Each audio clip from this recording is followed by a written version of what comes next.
Thanks for joining us. Dawn has the evening off. Our top story tonight at 10 o'clock, it is the start of high school football on Friday nights. And the season kicks off with a major rivalry game in Meridian. High stakes even higher tonight. 6 on Your Side's Anna Silver joins us live to explain. Hey Michelle, we are here at Rocky Mountain High School where Rocky Mountain and Mountain View faced off tonight. Now Rocky Mountain won 16-6. Now this game held special significance because of that rivalry they have together. The season opener of high school football is filled with excitement. Each team representing their schools. It's going to be a good game, but Rocky's going to take it. Here we go, Mavericks! Here we go! Preparing for battle. Face paint's always a classic. Maverick way. Bring it wherever you go. Always. Tailgating in anticipation of the game. And, of course, rivalries run deep between teams. It's really important for us to win because obviously we want to. It's just basically been built because we're both very competitive schools and we both usually put up a good competition against each other. Mountain View and Rocky Mountain High Schools have faced off 11 times, but this game holds special significance. For the first time, the rivalry between the two has a new name, and the winner of the game receives a trophy. We battle the mountains. It's get a new trophy this year, so it's a big deal, and we're all really excited to take Mountain View down. The trophy, a 50-pound fireman's axe representing firefighters battling fire in the mountains. I think it would be a good tradition starter to definitely bring home the axe and make it a thing every single year. A tradition that will go on for years to come. Let's go, Rocky! Woo! Now Rocky Mountain will have that trophy for a full year. Live in Meridian, Anna Silver, 6 on Your Side. Oh, and Scott, the smoke cleared just in time so the high schools could play the football games tonight. Absolutely. It was in jeopardy earlier this week. Sure, and then even, they were able to play, but even if it was just barely that they could play, everybody would have been, it's still, it's not like it's a sharp line, okay, it's perfect outside, but really we cleaned out a lot of that smoke tonight. Nice. So some southwest Idaho, a lot of places still have some pretty heavy smoke. We'll show you where that smoke is as we enter into the weekend. It looks better for Ada County, points north and west. Sun Valley still has some smoke around, but it will get better. Here's the air quality. Still have the latest air quality from the DEQ showing up from 7 o'clock. But anyway, it is at 58, the lower part of the moderate category. Great news there. And the forecast for tomorrow for the average for the whole day is expected in the yellow category, which is great, moderate, and a lot less smoke, a stronger sunshine tomorrow. So I think the temperatures might even bump up a little higher than I have them now that the smoke seems to be clearing across southwest Idaho. 84 for the high today, a few degrees below average. Nice cool mornings now, 59. That's about normal as well. No precipitation, really none in the forecast for the Treasure Valley, but a little different up in the mountains. Wake up time tomorrow in the 50s, and again, the air quality will be better to get outside than it has been, especially for this region here. If you draw a line from Mountain Home north and west, and the further north and west you go, it looks better right now. 70s to mid 80s, depending where you are. 70s in the mountains, but mid 80s tomorrow. As the sun goes down tomorrow night, there'll be some cloud cover drifting on through, but you know what? Even on Sunday, it won't come in until later on. And so overnight tonight, again, we're talking about some smoke clearing, nice start to the day, and a nice end to the day as well. Michelle, we'll look at Sunday's forecast coming up. Thanks, Scott. New details tonight on what police say was a large-scale, long-running counterfeit phone scheme. As we told you, FBI raids here in the Valley led to the arrest of 10 people this week.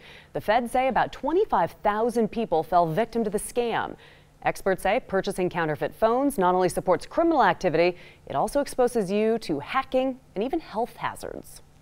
Counterfeited products degrade the goodwill of trademark holders and pose a serious safety risk to the community. All right, so how do you tell if you've purchased a counterfeit phone? If you bought it from an authorized retailer, you should be safe. But if you bought from a third-party seller, you should probably take the device to an authorized dealer to have it checked out. Experts say another sign of a fake, a rapidly draining battery. And new tonight, take a good look at your screen. These 3 people are wanted and on the run. Police say they're involved in a major drug ring. As 6 on Your Side reported, the FBI executed a separate raid this week here in the Valley. They nabbed 3 people, but they're still looking for these 3. The suspects are being charged with possession and distribution of heroin, methamphetamine, and cocaine. And another major drug arrest today when Boise police served search warrants on homes after neighbors complained. Detectives say a months-long investigation led them to a home in the 7900 block of Wesley Drive. Entering that home just before 5 a.m., police say they found more than 4 grams each of suspected meth and heroin. Police say evidence suggests 24-year-old Michelle Casada intended to sell the suspected heroin. Another woman, 39-year-old Augusta Eddy, is charged with felony possession of a controlled substance. Then about an hour later, Boise police again take a search warrant, this time to the 600 block of Bitterroot Drive. Police say this one turned up more than 5 ounces of suspected heroin and thousands of dollars in cash. The owner of the home, 38-year-old Dennis Pickett, now faces felony drug trafficking charges. A woman at the resident, 25-year-old Vanessa Whalen, also facing multiple drug-related charges. Nampa police are asking for your help tonight to identify a package thief wearing a pretty interesting disguise. Many thieves, of course, wear ski masks or nylons to conceal their identity.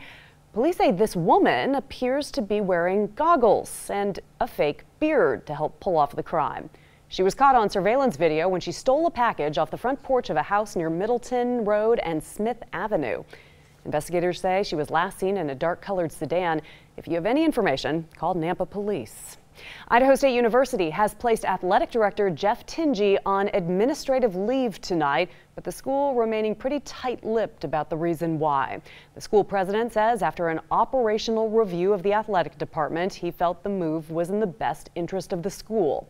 An ISU spokesperson says that the university is committed to its teams and its students and will announce a new interim athletic director soon. Coming up on 6 on Your Side at 10 o'clock, a sneak peek as planes arrive at the Warhawk Air Museum for this weekend's Warbird Roundup. And the smoke is disappearing as drier, cleaner air is pushing on in. We'll let you know who will have the smoke this weekend and who will have less in my extended forecast next. You're watching 6 on Your Side with Don Nelson, Michelle Edmonds, and Scott Dorval with the On Your Side forecast. Now, Chief Meteorologist Scott Dorval with the On Your Side forecast. Well, temperatures have been comfortable, and now tomorrow, I say a cool down is coming. You won't really notice it tomorrow because for southwest Idaho, more sunshine will be coming through. It will feel hotter, might even make the temperature go up a little higher than what we've been seeing here. So at least mid-80s tomorrow, but cooler on Sunday and Monday down to 75. The mountains Monday will likely have some rain showers. How about that? Some cooling rain showers. And then we warm up the middle part of the week to 87, cooling back down. This is the holiday weekend over here, and it still looks like it should be comfortable. Upper 70s to low 80s in the valley and maybe upper 60s in the mountains. The air quality alerts in the gray are starting to disappear, and you can see where they start. Right in here, you see all these greens showing up, and that's the direction of our wind flow that's moving on in, which is certainly good news. So we're getting cleaner air coming in. Good air quality in McCall down to Cascade. Yellow air quality barely in the Boise area. It's good in Weiser. Still red air quality in Twin Falls and Burley and eastern Idaho. We're likely to see more smoke down in these locations throughout the weekend. The best chance for clearing the smoke is from the north and west, and you see it right in here. These fires are still producing some smoke, but again, the real heavy smoke's been coming from southwest Oregon, and with this wind direction here, see this little trough right here? As that slides to the east, it will bring in more of that northwesterly flow and should keep suppressing the smoke further south. This picture was from earlier today. We've already pushed a lot of that smoke to the south, but there's still heavier smoke in the Magic Valley. So the good news for the Boise area this weekend, if you've got outdoor plans, the green light is here for pretty much everything. Heading out to the fair, doing some boating, whitewater rafting, swimming, camping, mountain biking, jogging, all looks good. Now, if you're in an area that has smoke, a lot of yellows here because, again, exerting outside in the smoke can be very difficult, but many places are getting some of that cleaner air depending on where you're headed. If you're going up north, it certainly looks good. And I don't put this with the recreation forecast because you don't really consider it recreation, but the mowing forecast looks good as well because of less smoke. If your grass is getting long, you don't have any excuses now. Cool mornings and even cool afternoon on Monday at 75. It was still a murky day in McCall up until 3 o'clock. Watch the sun start shining on the ocean, on the lake there, Payette Lake, and you see the blue sky. Finally, the smoke pushing away. It is going to be a beautiful weekend in McCall. Partly cloudy today and 75 with that smoke clearing tomorrow. Just amazing, around 70 degrees. And then on Sunday, we're talking 70, but the clouds increasing in the afternoon with some showers possible by Monday.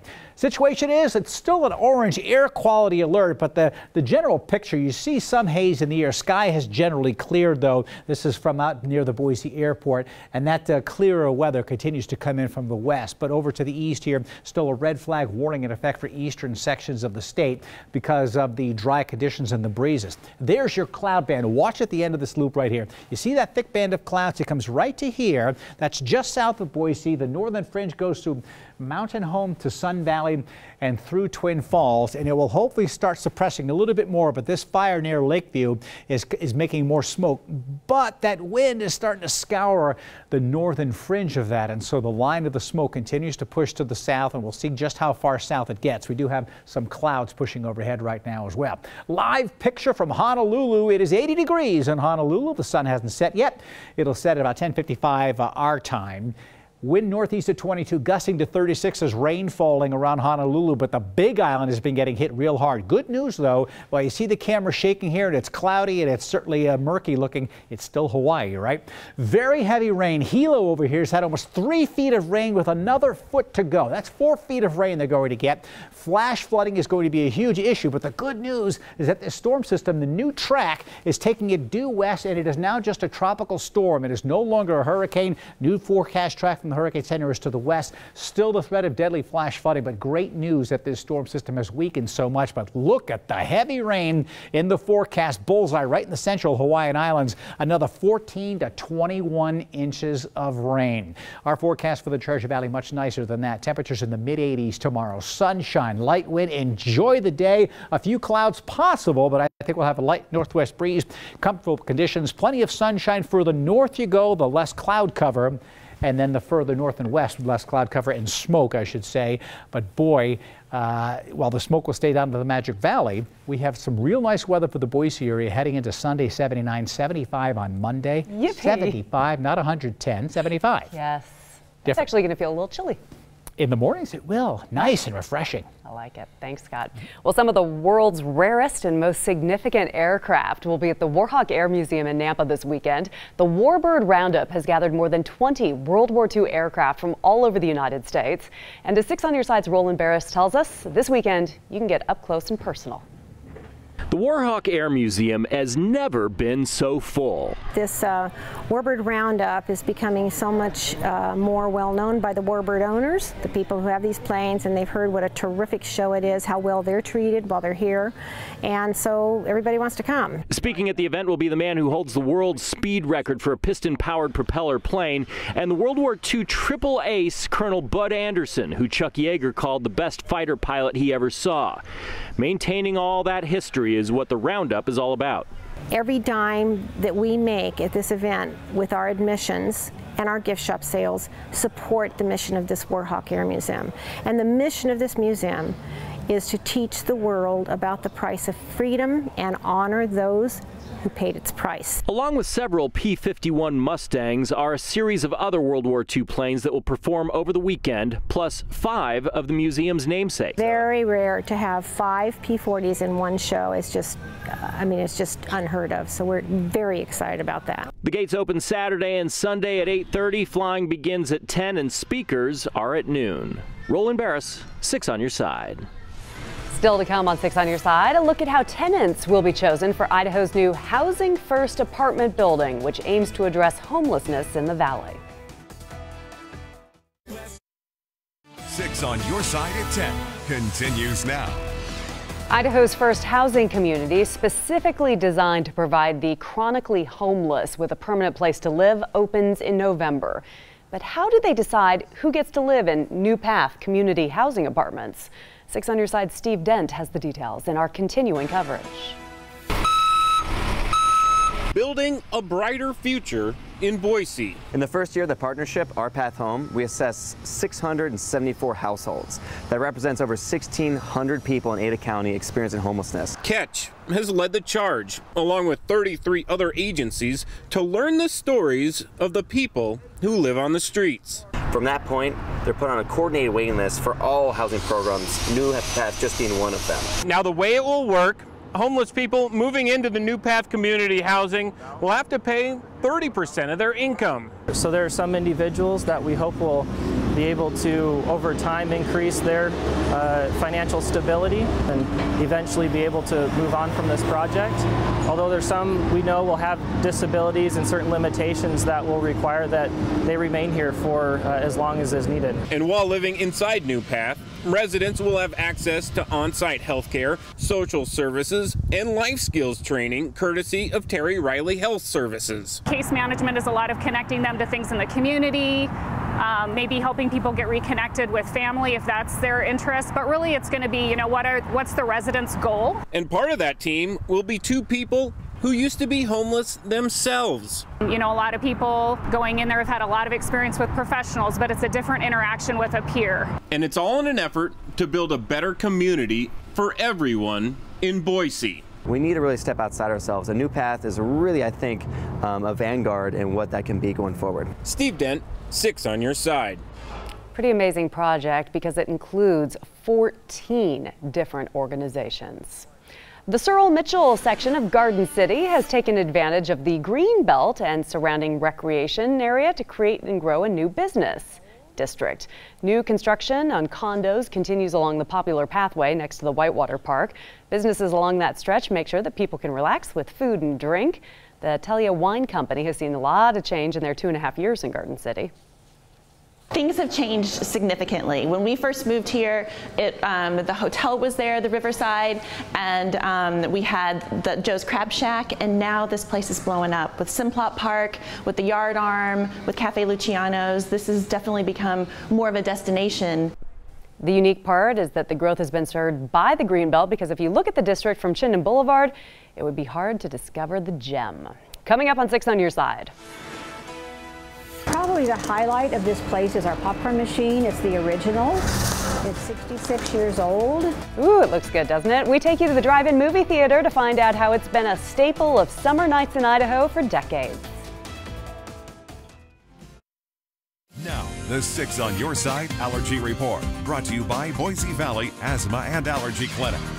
Well, things are looking better for you, the respiratory system, as we have less smoke in parts of the valley and parts of Idaho. And the pollen count is on the low side, only an 8.